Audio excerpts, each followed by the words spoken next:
Welcome, everyone. I am Kim Scott, CEO of Trillium Family Services, and thank you for attending. I'd like to introduce our special guests, Senator Sarah Gelser, Representative Shelly Beauchart Davis, Corvallis Mayor Biff Traver, Trillium Family President Jamie Vandergaan, and Trillium Vice President of Philanthropy, Dr. Robin Beavers. This event would have been an in-person open house on Trillium's Corvallis campus, but due to COVID-19 and the wildfires that continue to burn across Oregon, we are hosting it online. Our thoughts are with the families and communities who have suffered loss and trauma during this challenging time.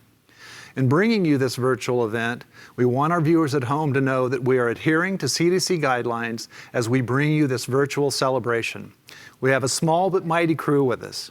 At this time, I'd like to mention if you're having any technical difficulties with the live stream, please call Cy Stone at 503-341-5225. In order to understand the magnitude of the Redwood Adolescent Secure Unit, let me begin by giving you a bit of historical context. Governor Kulongoski came to Trillium asking for help with the children in the state hospital. Trillium answered the call, provided better outcomes, delivered the services at less than half the cost compared to the Oregon State Hospital, and saved the state over $200 million since 2001. In the years since, Trillium has dramatically improved clinical and financial outcomes by completely eliminating the use of mechanical and chemical restraint, significantly reducing the average length of stay, implementing the trauma-informed model, an organizational value system that supports our clients, families, staff, and our communities, and is a model informed by scientific study that addresses the impact of adversity, toxic stress, and trauma on child development and on all human systems.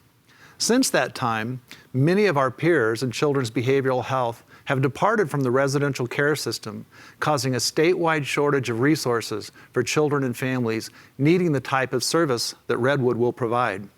One exciting aspect of the program is that it will be a resource for every county in Oregon for those children and families needing this level of care. Trillium is the largest provider of children's behavioral health services in the state of Oregon.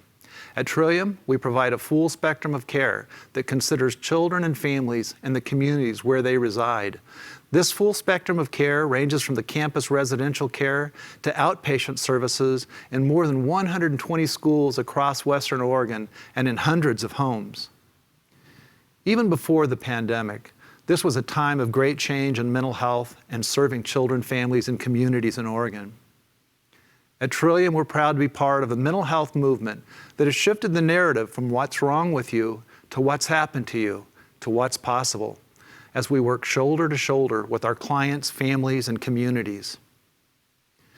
As part of our commemoration of the completion and opening of Trillium's second secure adolescent inpatient program building, Redwood, it's my great pleasure to introduce Oregon State Senator Sarah Gelser, who not only serves the Senate District 8 that spans both Lynn and Benton counties, but is also the chair of the Senate Human Services Committee.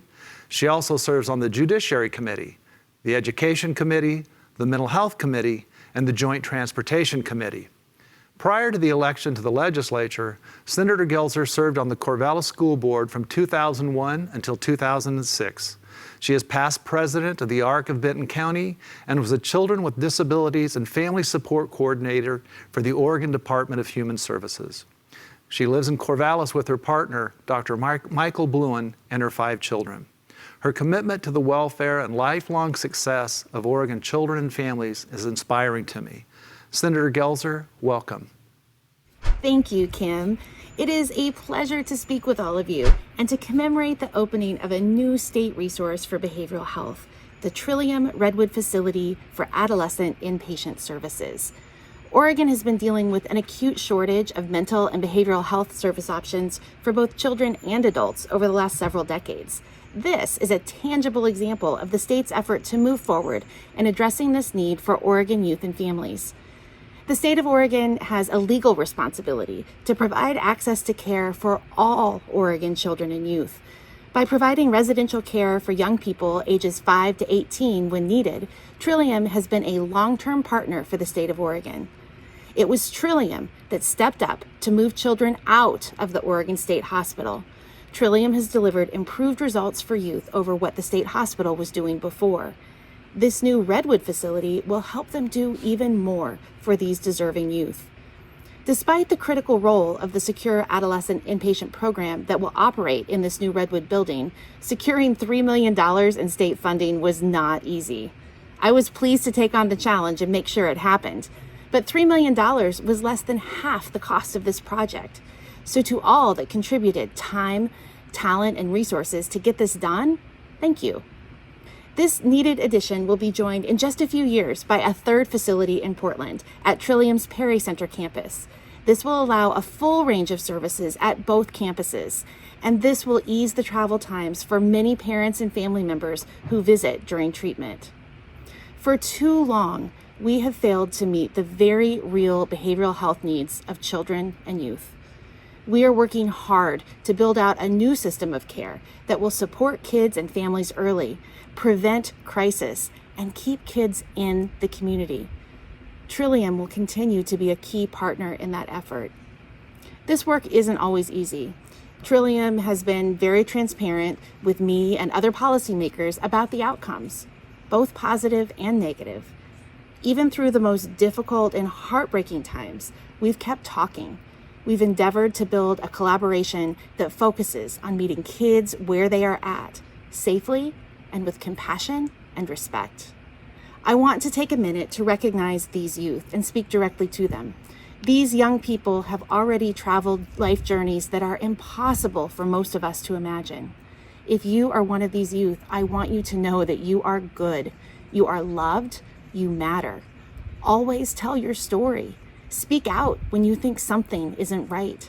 Know that you deserve safety, care, and respect, no matter what. I also want to recognize the staff and managers who provide care and support to children and youth every day. They have kept working, sometimes in new ways, through this pandemic crisis. Thank you. Your work is truly essential. I am so grateful for your perseverance through this unprecedented time and your ongoing commitment to kids. Kim? Thank you, Senator Gelzer. We're so appreciative of your leadership across the state of Oregon, as well as for this community. And now I'm pleased to introduce another local champion, State Representative Shelly Beauchart Davis of Albany. Representative Beauchart Davis grew up on a family farm in the Tangent and Shed area. She attended Oregon State University, where she earned a bachelor's degree in business administration.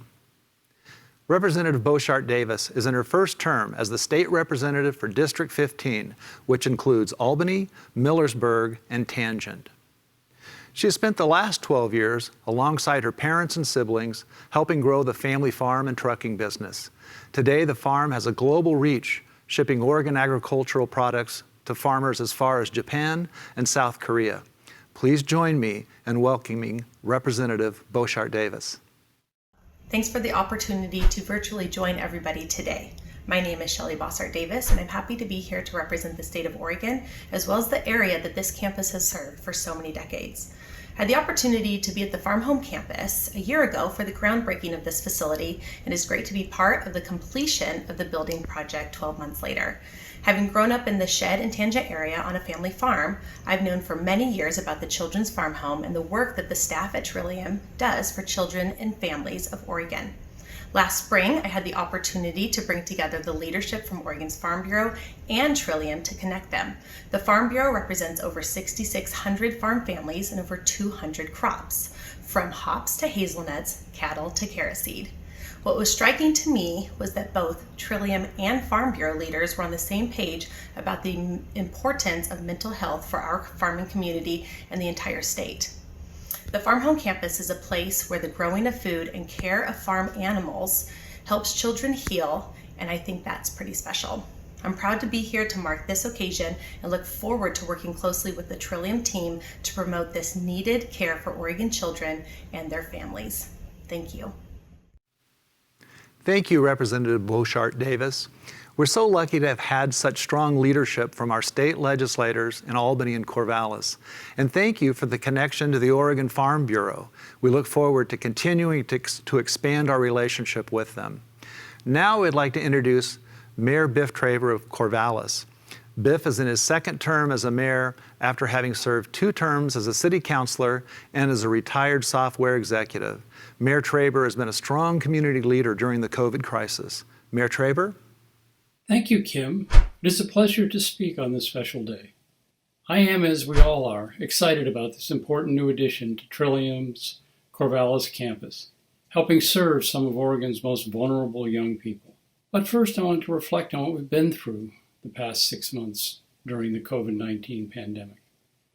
When this started, I acknowledge that we all had just entered into an unprecedented period of stress, uncertainty, as the pandemic took hold in Oregon. Many people weren't and still aren't working. Families were and are struggling with closed, hybrid, or remote schools and service agencies. We heard the guidance: stay home, save lives, practice social distancing. This will flatten our curve. It did flatten the curve. Hasn't reduced it yet, but did flatten it to help our healthcare system. I'm both proud and moved by the people of Corvallis and the surrounding area for their being responsible. We did that, and now also wearing masks to protect each other and the most vulnerable, but we must continue to do this together. And we do this together. The community is stepping up. Examples like sewing brigades and masks. We are also ready to bounce back and return to our regular way of life. But our ability to do this is directly related to the actions we are taking now. Elected officials like me have a role to play. But in times of crisis, the best thing we can do is empower the trained professionals to do their jobs. For example, professionals like those at Trilliums' Corvallis Farm Home Campus, who have been providing care to dozens of young people throughout the pandemic. I applaud their courage and commitment to those in their care. I thank them for their perseverance. We will get through this. However, the end of the crisis is not known. We have to continue to follow experts' advice, practice social distancing, wash hands, wear masks, and give our healthcare system a fighting chance. Thank you for the chance to participate in this event, to celebrate with you on the opening of this new addition to Trilliums' Corvallis campus. Thank you, and be safe. Thanks, Mayor Traver. I appreciate the important reminders, and we value your leadership here in Corvallis. Now I would like to introduce Trillium Family Services President Jamie Vandergaan, who I have been privileged to work with since 2002. Jamie provides leadership to our entire organization, including the diverse array of community-based and residential programs across the state of Oregon. Jamie will be sharing some information about the program that Redwood will house once it's open. Jamie? Thanks, Kim. Our Secure Adolescent Inpatient Program's new Redwood building, which we're here to tour today, is an essential upgrade to our Corvallis campus. As you've heard, we provided this level of care for some time, but in buildings that were not historically designed to care for this level of need. As you may know, kids who are referred by the state to this highest level of care, the state hospital level of care, are experiencing significant and chronic mental health crisis at the highest levels. They have often been exposed to unthinkable trauma and need the best possible environments in which to heal. And as mentioned, the current environments are sometimes decades old. There's also significant need across the state. In Oregon, we haven't had the residential capabilities across our state and have been forced to send kids to programs out of state in order to mitigate this need in Oregon. We're lucky to say that this is the phase 2 of our 3-phase process, at the end being a resulting 36 additional upgraded beds of secure adolescent inpatient care, which will greatly help our continuum of care across Oregon and help mitigate the issue of needing to send kids to out-of-state placements. Our first phase, of course, you may know, was the Sequoia Building, which is a 12-bed facility for kids at the state hospital level of care in Corvallis.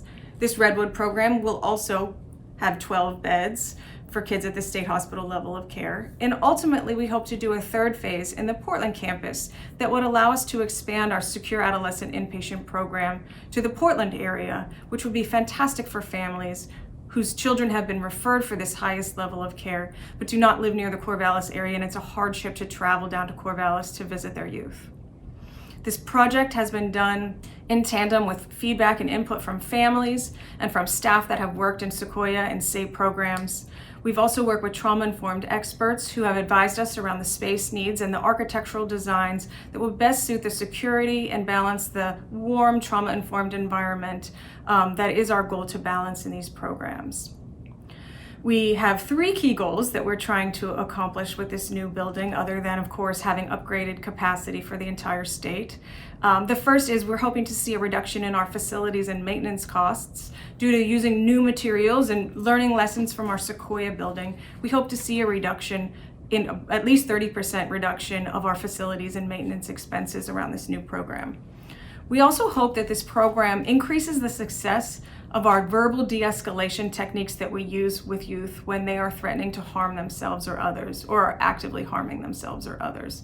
It is always our goal to use verbal de-escalation before we would ever necessitate needing to go hands-on to stop a youth from harming themselves or others. New sightlines in this building, more open sightlines in the building, more open architectural changes that we're making will hopefully help us to increase our use of verbal de-escalation and reduce our use of needing to go hands-on when a youth is threatening or attempting to harm themselves or others. We also know that this program will show a continued decrease in kids' need to go to a possible higher level of care or to move to detention or even a further secure facility from our care. We hope that 90% of the youth who are placed at SAIP or are receiving treatment at SAIP are able to step down to a lower level of care after their SAIP stay. But we know that this really isn't just about the building or a new building. This is about providing care for the most acute kids in Oregon. This is about providing the best facilities for kids who are in the highest level of crisis in Oregon and caring for our own kids. Thank you so much for your support and for being here today. We really appreciate it. Thank you. Thank you, Jamie. Now it's my pleasure to share the virtual open house tour of the Redwood building. Your virtual tour guides are Jesse Egan, Senior VP of Residential Operations, and Elizabeth McMahon, Secure Adolescent Inpatient Program and Safety Director for Trillium Family Services. Take it away, Jesse and Elizabeth. Hi, I'm Jesse Egan, here to welcome you to the Redwood building. We'll do a walkthrough of the building in a second, but I wanted to tell you a little bit about the process first. So this is the second new building that we have on campus. It is the second of 3 potential buildings that we've got. The first building was our Sequoia building, and that building went up in a couple years ago. And what we have done so far is actually really mirror the Redwood building off of the Sequoia building. It's an incredibly similar footprint, and we used the same team of people to kind of build that. So along those lines, I wanted to give a huge shout out to the team of people that we've been working with. Those are Fortis Construction, and kind of specifically I want to make sure that I recognize Mike and Gary and Aurora and Rodney, who were integral in this process, and then also TVA Architects, specifically Dimitri and Tim, who have been really, really involved in all this project. They were also the team of people that worked on our Sequoia building, and so it actually was fairly seamless for us to do this second building. The floor plan, everything was really designed around that first building, the Sequoia building. It's a tiny bit smaller because what we realized is that the Sequoia building was designed for 16 clients, and when we get kids in there, what we find is that actually 12 is a much more manageable number. That extra 4 doesn't sound like a lot, but what we find is that kids kind of bounce off each other a little bit, and so it's really not helpful to have 16 kids. So this building is actually designed for 12 with a little bit of flex in case we need to bring in kind of somebody in a crisis. All right, so this is kind of the main entrance for the building. Come on inside. All right, so the very first thing that we should probably point out is that the building is a secure building. The very first thing that you'll see is that we've got a double door here, so that means that there has to be a staff who will open both doors. So if for some reason there's a kid who manages to make their way into this space, they actually can't make it all the way outside the building on their own. They need a staff to help them out, just as an extra security feature. So the first building that or the first room that we'll actually walk into will actually be the classroom. It's right here on the front of the building. So the classroom here is the very first in the front of the building here. And what I wanted to show you is that it's got space for all 12 of the clients who are here living in the building. We do have clients who are here sometimes placed with us through the Oregon Youth Authority, so they actually can't leave the secure area. So we have to have a school space for them here within the building. So we've got teachers who work with us through the LBL ESD, and we want to make sure that we've got space that can be, you know, a good kind of nice area, big windows, natural light, so it's a nice educational space. So as you can see, we do still have a couple of pieces that are under construction. We've got some wires. There's electricians actually in the building right now.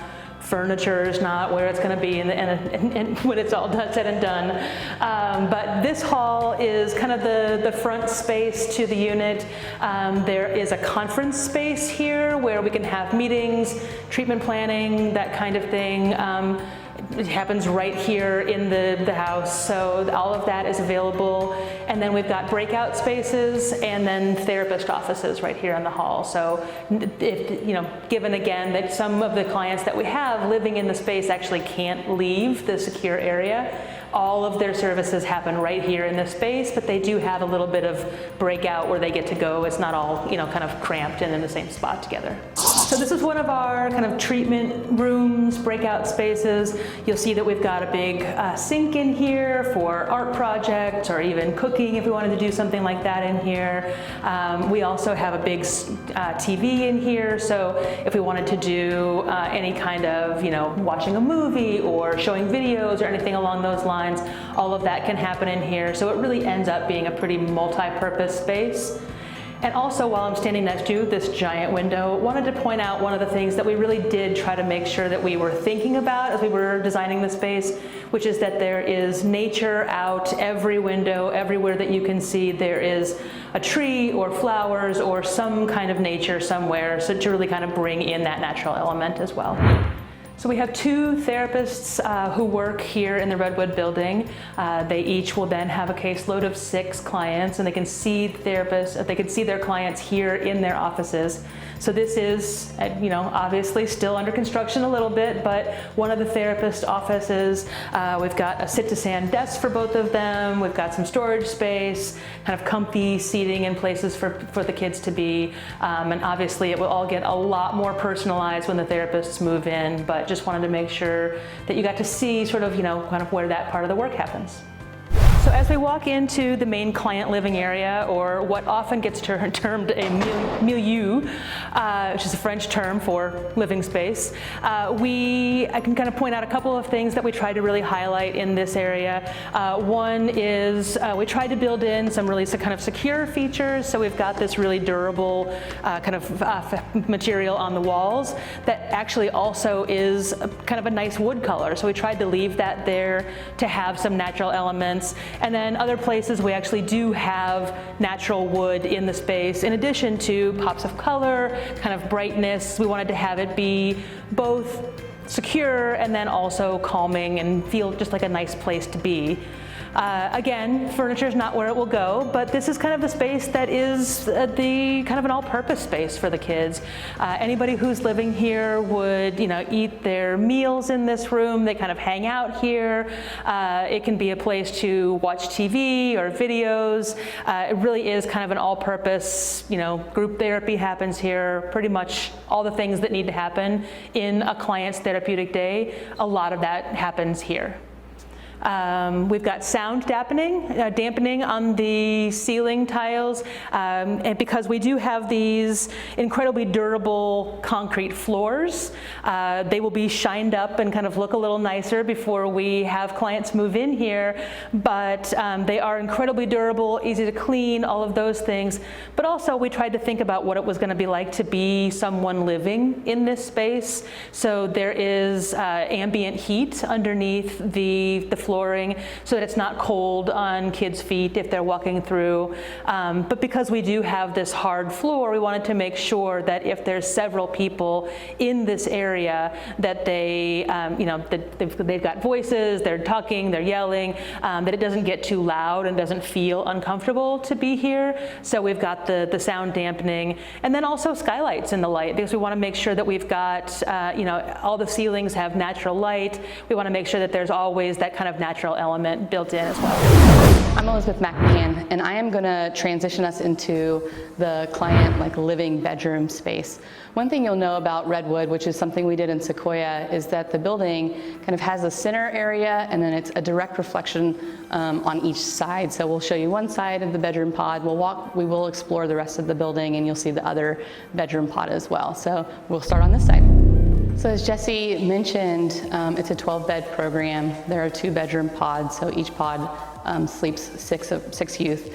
And you'll see you have 3 bedrooms on that side, 3 bedrooms on this side, and this sort of beautiful wall of cabinets and storage space that runs down the middle, which serves a lot of purposes of making sure our facility and our clients have plenty of places to put their stuff, as well as it reduces line of sight of kids between bedrooms, which will help with bedtime transitions and all of that sort of stuff. Some of the features we wanted to show you in the bedroom. All of the bedrooms are designed the same, so there are storage cabinets, storage shelves that kids can put their things on in here. There's beds. There will be a desk underneath the window and the stool. These windows are awesome. They're detention grade windows, so kind of looking at security and this level of care, and again, sort of the OYA population that we serve, that have built-in blinds that our staff can open and adjust the blinds for the youth if they want more light in or less light in. The other things to sort of look at is we have these speakers that are built into every bedroom, so youth can take private phone calls, a guardian or family member, anyone really can call our youth, and we can transfer the phone call into their bedroom, and so they don't have to have a staff standing right next to them when they're trying to talk to their siblings about how their day was, that sort of stuff. And also we have these nightlights built into every bedroom, and the nightlight sort of serves multi-purpose. One, it makes the room feel a little bit warmer. 2, when we do bed checks to make sure our kids are well and healthy in their rooms, and so safety regards, it makes it a lot easier for our staff to see the kids without having to shine flashlights in their faces every 15 minutes. An additional space that we do have in the building that's not directly related to client spaces is our staff office and our staff workroom. And so this is a space. We have 4 computers for staff workstations. We have a meeting room directly off of it, and this small kitchenette, and the staff bathroom.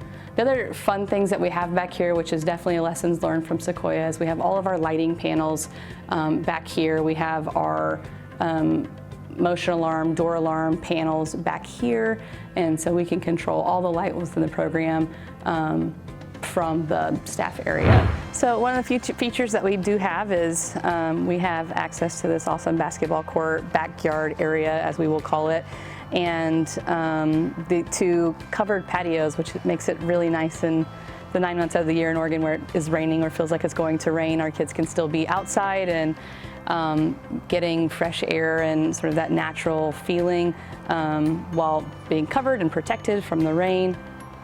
In addition, some things to notice here is we do have these 14-foot tall fences, and again, the balance is kind of always safety and security with making sure our environment looks as healing and therapeutic as possible. So we have the access to these really tall fences, and at the same time, our kids can get to see this kind of pretty gorgeous landscape behind us, and you can still see the horse program from our backyard, and which makes being out here really nice, and plus being able to shoot hoops really kind of whenever you want is pretty nice too. Thank you so much for coming on the tour with us. We're pretty excited about the new Redwood building and moving kids over into this kind of nice new shiny space. So if you have any interest in an in-person tour at any point, you can always reach out to us. We do a decent amount of walking folks through our buildings, and so we're happy to do that in person if you like.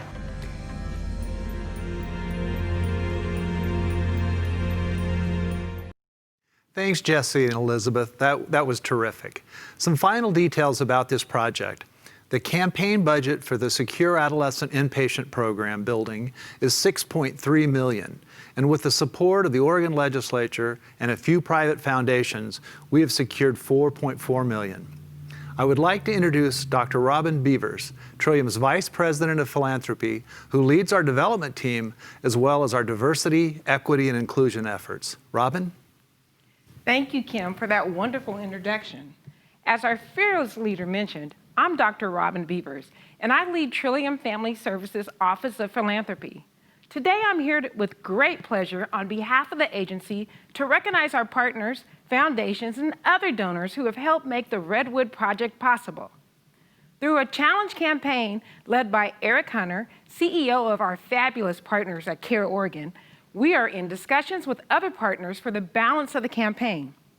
Now, Pacific Source and Providence have answered that challenge already, and we thank all three of our partners for their tremendous support. We invite anyone who has interest in discussing the remaining opportunities to partner with us on this campaign to connect with us. You may do so by contacting our Senior Vice President of External Relations, Mr. John Donovan. You can reach him at jdonovan@trilliumfamily.org. Come on and join the challenge. I want to take this moment now to say thank you to our other major contributors to the building's campaign. They include Murdoch Charitable Trust, Mabel Clark McDonald Foundation, the Swindell Charitable Trust, and Mr. Ben Swindell himself, the Oregon Community Foundation, the Bauman Foundation, the Samuel Johnson Foundation, Tim Sissel, our partner at Fortis Construction, and the estate of Stephen Maxwell. We also want to thank all of those. There are many who have contributed in all of those donations, large and small. They all made the opening of this building possible, and we say thank you. I have a special shout out to Tim Sissel and everyone at Fortis Construction for their outstanding work and budget-conscious approach to this project, including in-kind donations. Fortis Construction, along with TVA Architects and their contractors' contributions and efforts are why we are celebrating today. I also want to thank Rubenstein's Contract Carpet, Western Partitions Incorporated, Stedman Sheet Mill Incorporated, and the Harvey and Price Company, all of these firms who helped us make this project possible. We are truly grateful for all the love and everyone who helped make the opening of Redwood happen. In closing, I would like to share that here at Trillium, our philanthropic efforts are not just limited to fundraising. We also believe in elevating the true definition of the word philanthropy, the love of humankind. The love of humankind is foundational to the work of Trillium Family Services, and we recognize the need to create a diverse and inclusive environment that supports equitable practices for our staff and the youth and families we serve. I am happy to announce that this past summer, my role was elevated to Vice President of Philanthropy so that my responsibilities could go beyond raising funds for our operations and now include the oversight and advising of our diversity, equity, and inclusion efforts to ensure that all people, both staff and clients, can thrive in an anti-racist, trauma-informed care environment. Now back to our fearless leader, Mr. Kim Scott. Thank you, Dr. Beavers. We're so grateful to all our donors and to you for the work you are leading for our organization to address systemic racism and to move our equity and inclusion efforts forward. For anyone viewing this virtual open house now or in the near future who may be interested in considering working at Trillium, we have open positions and would be delighted to tell you more about the opportunities. Please visit our website, trilliumfamily.org, and check out the current openings. Well, we're excited to open the Redwood unit, this important new building, on behalf of Oregon's youth, families, and communities. Thank you all for attending this virtual open house. As Mayor Traver reminded us, be safe.